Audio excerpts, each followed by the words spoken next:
Hello guys, আসসালামু আলাইকুম। আশা করি আপনারা সবাই ভালো আছেন, সুস্থ আছেন। আমি আবার আপনাদের মাঝে উপস্থিত হয়েছি। আমি এবার কক্সবাজার বেড়াতে যাব।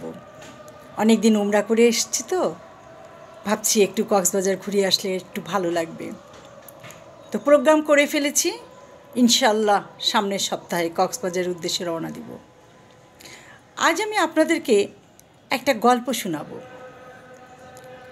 বাচ্চাদেরকে বাবা, চাচা, ভাইয়া যেই মোটরসাইকেলের পিছনে নেন না কেন, খুব সাবধানে তাদেরকে মোটরসাইকেলের পিছনে নেবেন।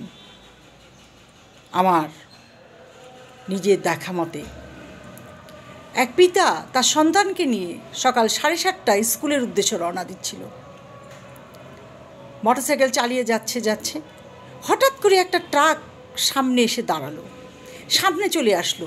এত স্পিডে আসছে যে বাবা ব্রেক কষতে যেয়ে ছেলে বাবার মাথার উপর দিয়ে ডিগবাজি দিয়ে ট্রাকের চাক্কার নিচে চলে যায় এবং সেই চলন্ত ট্রাক ছেলেটাকে পিষে দিয়ে পালিয়ে যায়।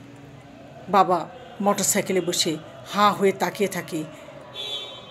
10-15 মিনিটের জন্য তিনি বোবা হয়ে গেছেন। ছেলে স্কুলে আসতে চাচ্ছিল না, জোর করে তাকে স্কুলে নিয়ে আসা হয়েছে। আর এই তার মধ্যে তার ছেলের এই করুণ মৃত্যু। সমস্ত লোকজন চতুর্দিক থেকে ছুটে আসলো, এসে ছেলেটাকে ধরলো, দেখলো ছেলেটার মাথাটা একেবারে থ্যাতলা হয়ে গেছে। হাসপাতালে নিয়ে গেল, ডাক্তার মৃত ঘোষণা করলো। সেখান থেকে তাকে বাড়িতে নিয়ে আসা হলো।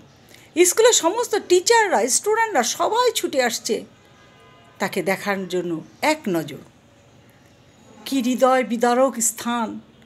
বাবা যেন কাঁদতে পারছে না, শুধু বোবার মতো তাকিয়ে থেকে বলছে, বাচ্চাটা তো স্কুল যেতে চায় নাই, আমি তাকে জোর করে নিয়ে যাচ্ছিলাম, সামনে পরীক্ষা, আমার বাচ্চাটা কিভাবে পরীক্ষা দিবে, সে তো লেখাপড়াই করতে পারলো না।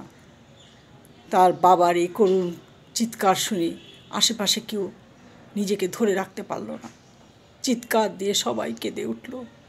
তার মা তো বারে বারে জ্ঞান হারাচ্ছে, কারণ বহুত কষ্টের ধন, একটাই সন্তান, একটাই ছেলে। বিয়ের 14 বছর পরে এই সন্তানটার জন্ম হয়েছিল। ছেলেটা কেবল নতুন স্কুলে ভর্তি হয়েছে, ক্লাস 1-এ পড়ে।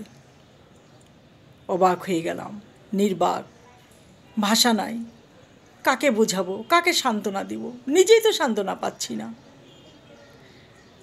এই করুণ দৃশ্য দেখার পর থেকে মনে মনে বললাম, বাবারা তো সন্তানদেরকে খুব সাবধানে নিয়ে যায়, হয়তো তার মৃত্যুটা এইভাবেই ছিল, তাই সে এভাবেই মারা গেল। তাই বাবা, ভাইয়া, চাচা, দাদা সবার কাছে আমার একটাই অনুরোধ, মোটরসাইকেলের পিছনে যাকে উঠাবেন তাকে একটা হেলমেট পরিয়ে দিবেন। শুধু তাই নয়, শিশু সন্তান হলে খুব সাবধানের সাথে তাকে মোটরসাইকেলে তুলবেন। খেয়াল রাখবেন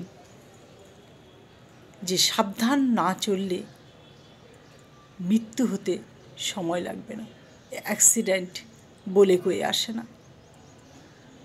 তাই সবাইকে অনুরোধ করব, খুব সাবধানে মোটরসাইকেল চালাবেন। মোটরসাইকেলের সামনে দিয়ে একটা কুকুর চলে গেল, কুকুরের গায়ে ধাক্কা লাগলো, মোটরসাইকেল অ্যাক্সিডেন্ট হয়। সে তো 2 চাক্কার, সে তো নিজেকে ধরে রাখতে পারে না। সাবধানে থাকবেন, সাবধানে চলাফেরা করবেন। আজ এই পর্যন্ত। ভালো থাকেন, সুস্থ থাকেন।